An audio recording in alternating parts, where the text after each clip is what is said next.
सरकारी स्कूल में जैसे सरकार भी सीरियसली नहीं लेती थी। जिस स्कूल को स्कूल का चपरासी तक सीरियसली ना लेता हो, उस स्कूल में मेरी सास ने कभी बिन बताए छुट्टी नहीं ली, कभी देर से नहीं पहुंची। एक दिन अपनी सास को मैंने बताया कि मेरे स्कूल में ओम प्रकाश मास्टर कई बार नहीं आते थे तो कोई एक्शन नहीं लिया जाता था। फिर आप प्राइमरी स्कूल के बच्चों की पढ़ाई को इतनी गंभीरता से क्यों लेती हैं? एक आध दफा देर हो जाए तो कौन सा पहाड़ टूट पड़ेगा। वैसे भी सरकारी स्कूल में कौन सी पढ़ाई होती है जो इतनी माथापच्ची की जाए। मेरी सास ने मेरे सवाल का जवाब देने से पहले मुझसे सवाल किया। उन्होंने कहा कि बेटा ये बताओ कि उस ओम प्रकाश मास्टर के बच्चे अब क्या करते हैं। मैंने दिमाग पर बहुत जोर डाला। फिर मैंने बताया कि उनके बच्चे क्या कर रहे हैं ये तो नहीं पता, लेकिन उनकी बड़ी बेटी 10वीं तक ही पढ़ाई कर पाई थी। फिर उसकी पढ़ाई छूट गई। बेटा भी ठीक से नहीं पढ़ पाया तो छोटा मोटा कोई काम उसने पकड़ लिया। मेरी सास ने कहा, उन सभी मास्टरों को याद करो जिन्होंने अपने काम को ईमानदारी से अंजाम नहीं दिया। मेरा मतलब पढ़ाई में कोताही बरती, बच्चों को पढ़ाने की जगह स्वेटर बुनने या घर के काम करने में समय खर्च किया या ट्यूशन आदि पर अधिक ध्यान दिया। मैंने फिर दिमाग पर जोर डाला। पंडित मास्टर जी की याद आई। संस्कृत पढ़ाते थे। पढ़ाते क्या थे? बातें बनाते थे। बच्चों से कद्दू, पपीता, केला बतौर उपहार लेकर कॉपी में नंबर दिया करते थे। उस पंडित मास्टर की बेटी पता नहीं क्यों छठी के बाद ही स्कूल छोड़ गई थी।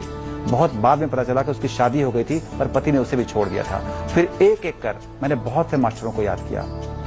उन मास्टरों को भी याद किया जो सचमुच बहुत ईमानदारी से पढ़ाते थे, जिन्होंने कभी बेवजह नागा नहीं किया। याद आया, गणित वाले पारसनाथ सिंह मास्टर का बेटा तब इंजीनियर बनकर अमेरिका चला गया था जब अमेरिका का दरवाजा सबके लिए नहीं खुला था। हिंदी वाले उपेंद्र राय के मास्टर की बेटी तो मेरी आंखों के आगे ही डॉक्टर बनी थी।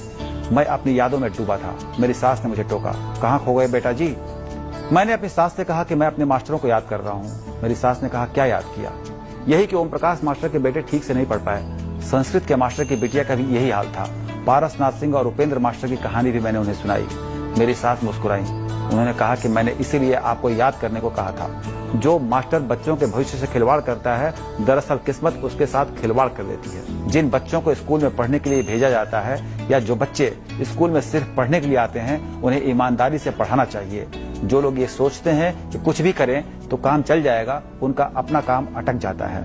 अक्सर ज्यादातर शिक्षक के बच्चे ही नहीं पढ़ पाते।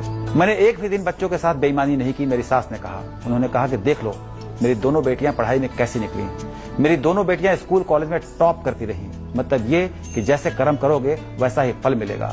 जो अपने काम को ईमानदारी से अंजाम नहीं देते, उनके साथ जिंदगी कब बेईमानी कर बैठती है पता भी नहीं चलता।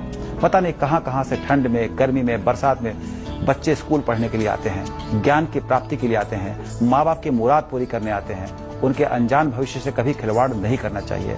मेरी सास ने कहा कि बेटा जी, आपके सवाल का जवाब इतना ही है कि मैं हर रोज समय पर स्कूल सिर्फ इसलिए जाती हूँ ताकि किसी बच्चे की उम्मीदें अधूरी ना रह जाएं, ताकि मेरे बच्चों के भविष्य के साथ कोई मास्टर या मास्टरनी खिलवाड़ न करे। जो हमें अपने लिए पसंद नहीं, उसे हमें दूसरों के साथ नहीं करना चाहिए। काम वही सफल होता है जो पवित्र भाव से, संपूर्ण मनोयोग से किया जाता है। मैं स्कूल समय पर जाती हूँ ताकि जो पैसा घर आए वो तन और मन दोनों को लगे। अपनी सास की बात को सुनकर मुझे याद आया कि मेरे पिताजी भी मुझसे कहते थे कि पैसा कितना कमाया इससे ज्यादा महत्वपूर्ण है पैसा कैसे कमाया है। ये जिंदगी की छोटी छोटी बातें हैं, लेकिन